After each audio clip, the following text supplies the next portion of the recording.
ladies and gentlemen, welcome back once again. Actually, an expat is an ambassador to his country, regardless of which country he is living in. In today's segment, we'll be talking about the Egyptian expatriates, their connection to their motherland, Egypt. We'll be talking about also the second and the third generation and how they're attached to their country, in addition to the challenges faced by the Egyptian expatriates. We are pleased to be joined here in the studio by Ms. Mervat Khalil, the spokesperson for the Egyptian Expats Union. A very good morning to Ms. Mervat. Good morning. Good morning. First of all, before I ask about anything, I would like to know more about your own experience. Since when you are living in England, and tell me more about your life. Living in England is totally different. You have to face all the challenges you meet there. Cultural challenge, language challenge. Most of the people, they can cope with it. Some people, they can't. It depends on the way they live or whatever. But actually, I could say I enjoy living there. But how long have you been living there? I've been living there for almost 28 years. Okay, it's a very long time, actually. It is. So, talking about your experience over there, what are the challenges that are faced by the Egyptian expatriates in general, actually, if you would like to represent them over there, what are the challenges faced by them? It depends which fields are we talking about, because there is social challenges in the social life. But the major challenges? The major challenge is language barrier, because most of Egyptians, when they go there, they don't have that strength of the language, so they found that big barrier. And it comes by practice, actually. Yeah, it does. Well, when you live there for a long time, it does, yeah. But you mentioned the social as well. So tell us more about life in the social challenge. The social way is when you move from a country to another, and you are not well prepared to do so. You have lots of conflicts between yourself, loving your country and homeland and family and everything. You have strong connection with that, and then you are starting a new life and you want to carry on with that.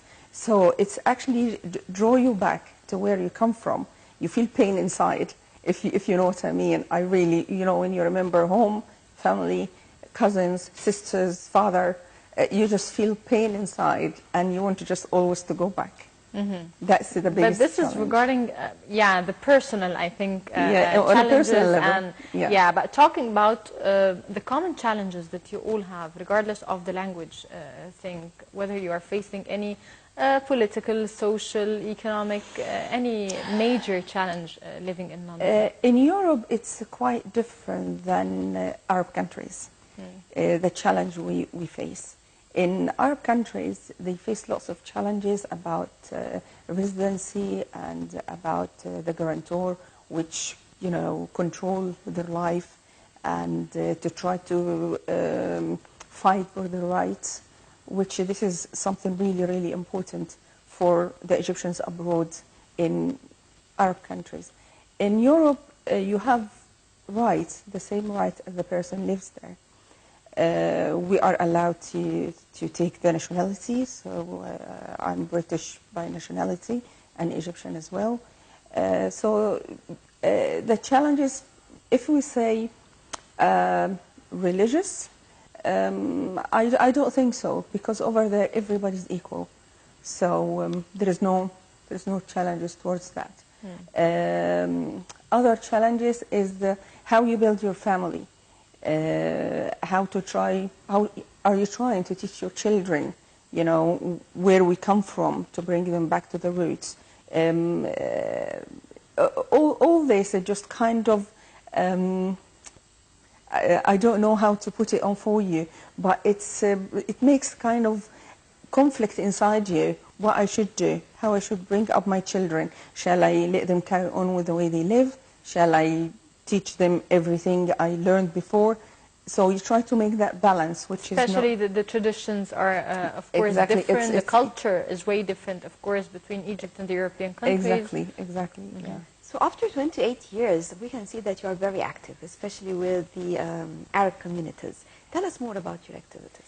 I represent the Egyptian communities over there, and I'm so proud of it. I have lots of connections with our Egyptian community, and they are all really lovely. You always know them when time comes difficult, and when you see everybody What are you doing around exactly, I mean, with the community? When we gather together, we do events. We try to bring everyone together. We help women and other members, of course, in social side, in housing, in counseling, divorce status if they are going through bad times. We're trying to sort out their problems.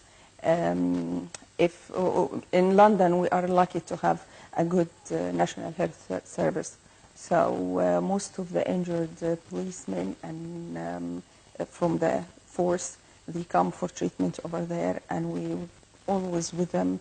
We get in contact with them. We try to help them as much as we can on the social level. If they come with their families, we look after their families, and other things as well. That's in the social side.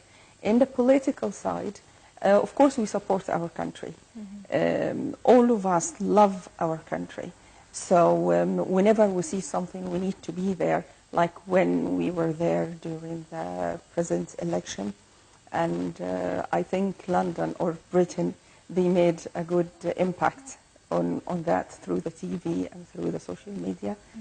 The other thing as well, like in memory of the revolution on the 30th of June, we made like a good show there. Everybody was really interested to come and see what we are talking about.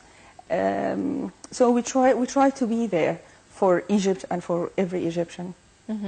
As you are, of course, best ambassador to your country, you stand up for your country, you're defending your country over there. Tell me about what they are saying about us, actually. I mean, we have passed through a lot of crises here in Egypt. I mean, whether political instability, economic instabilities as well, through the past period of time. What was their feedback about what's happening here in Egypt? Well, I heard from lots of people, and I discussed it with lots of people. The image of Egypt at the moment is really better than before. They are sure that Egypt is going to the right way. They have lots of confidence in the president, and they say, now you have a good president, it's taking you to a new era. All the development is happening in Egypt at the moment is very well known out there. They know what's happening.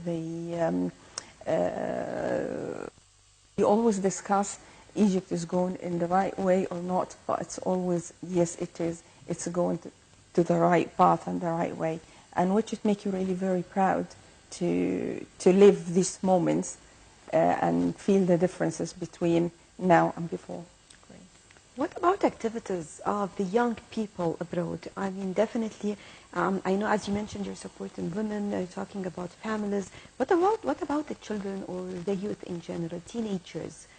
You have something special with them. Well, about the new generation, they live their life over there, of course.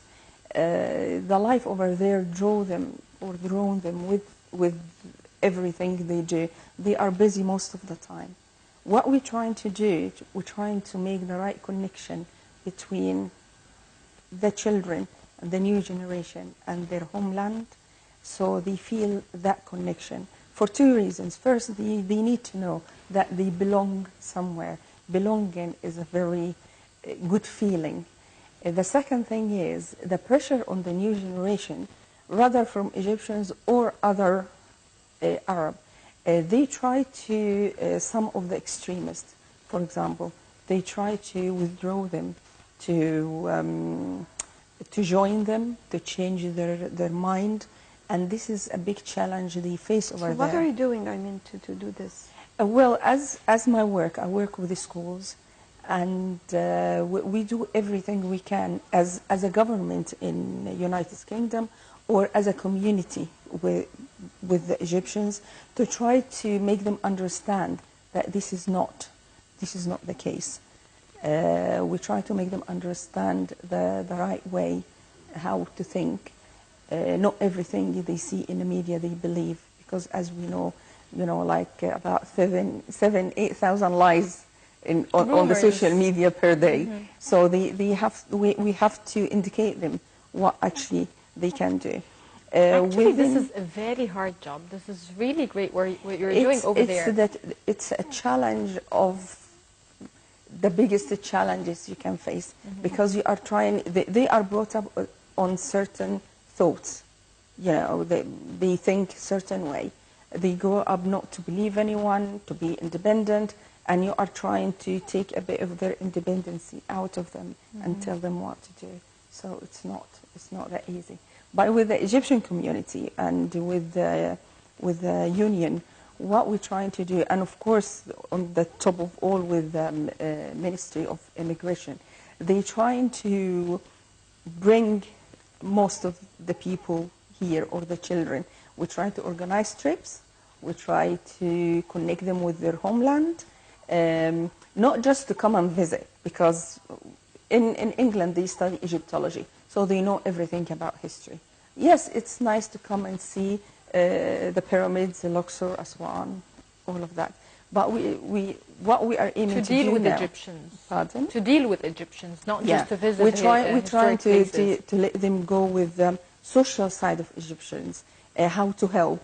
If you want to transfer some of the education and knowledge to the Egyptians, what we are going to do. So that's what we are trying to do at the moment. I'm saying that this is a very hard job, because the third and the second generation, they have no memories here in Egypt. They were born and they were brought up in London or in any country, so they have no link actually to their homeland. That's why it's very difficult. As for you, for example, you have lots of memories here in Egypt. You're connected to this country.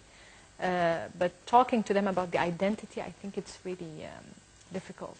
It is very difficult in a way, but it's actually depends on how you bring your children up. This is back to bringing up the children, which one of another ideas we want to implement in Egypt as well, to give them the right education, to give them the right way to think, because with all the social media, what's happening on social media, they go to a different path, and most of the time it's not right actually.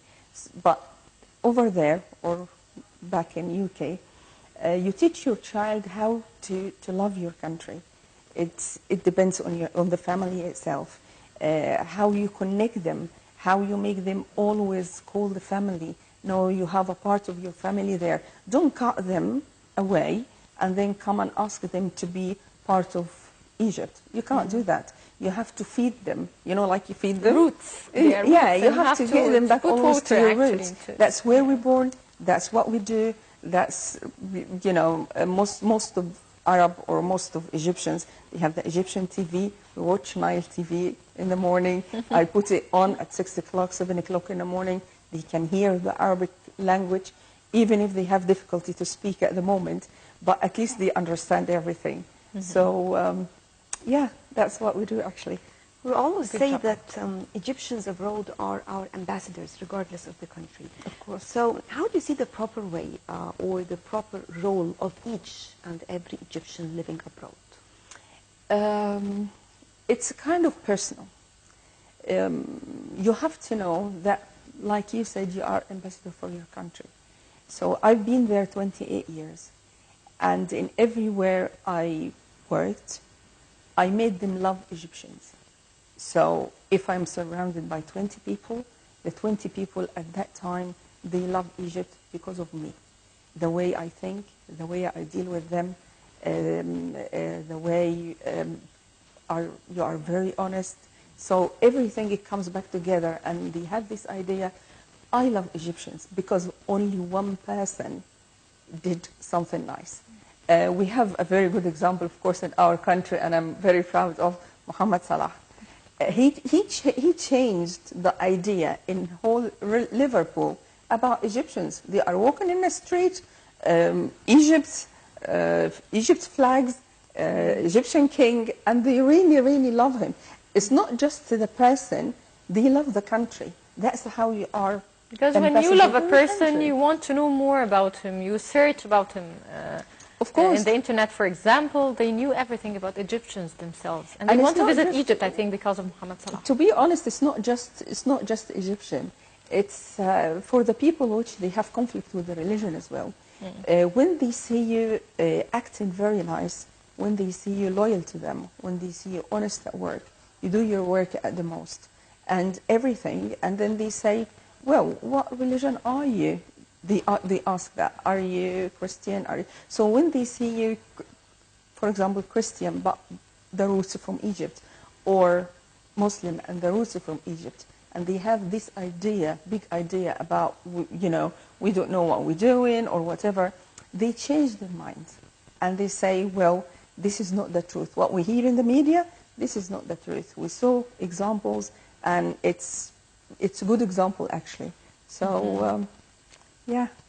But how Muhammad Salah made this difference? I want to talk about the young children, for example, even the old people, different age groups, they adore Muhammad Salah, Yes. and they loved Islam because of Muhammad Salah. They love Egypt because of Muhammad Salah.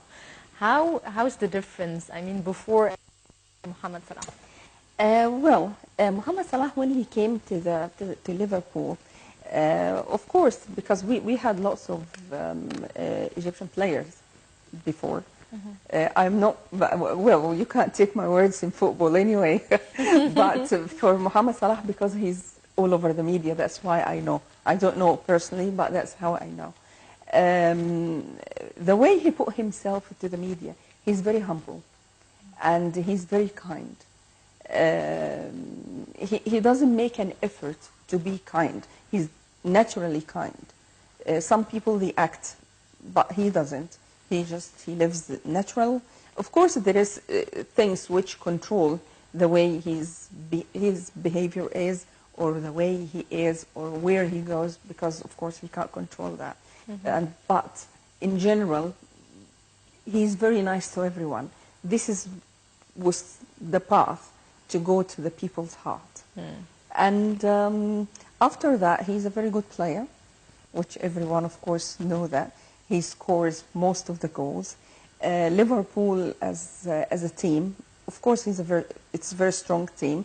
But with Muhammad Salah, when it's Mo really Salah, different. as they say, when Mo Salah, the Egyptian king, came in, that's when they start really the stars were shining for them. That's why I don't think they will leave him forever. God bless him. I hope so.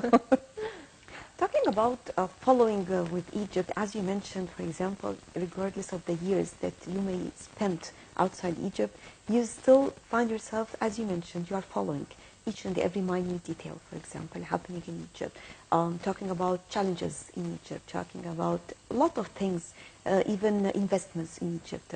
You will be eager to know more about mega projects taking place in Egypt. And recently you have many mega projects, many turning points in our history, different things in our international relationship.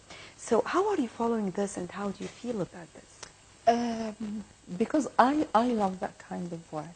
So when you love something, you just follow it. You look for news, you look at what you're doing. Me joining the union, it really helped me a lot, actually.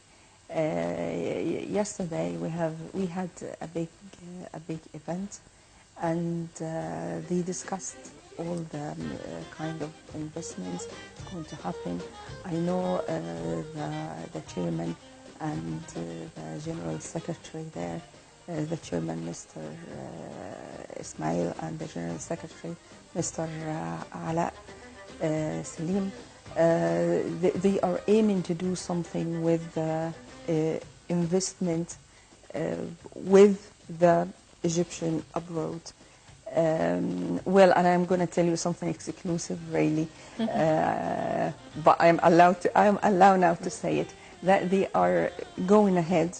They discussed it with Her Excellency Nabila Makram, and they are aiming now to do a holding company, which it will help most of the Egyptians abroad to build their investment in different fields, different companies, and it goes under this holding company This is to really good invest news. in Actually, Egypt. I love the efforts exerted by Minister Nabila Makram and the Ministry she's of trying her Immigration and best. Expatriate Affairs. Exactly, she's trying her best. I came here actually to attend the forum, which she did. It was on the 30th of July.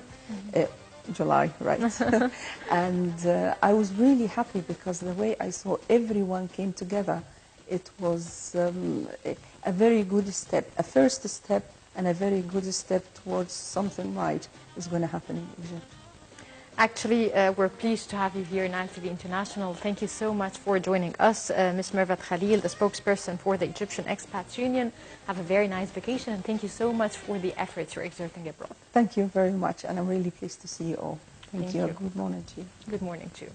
Well, ladies and gentlemen, this wraps up our first segment, but please do stay tuned in for more coming up in The Breakfast Show right after this short break.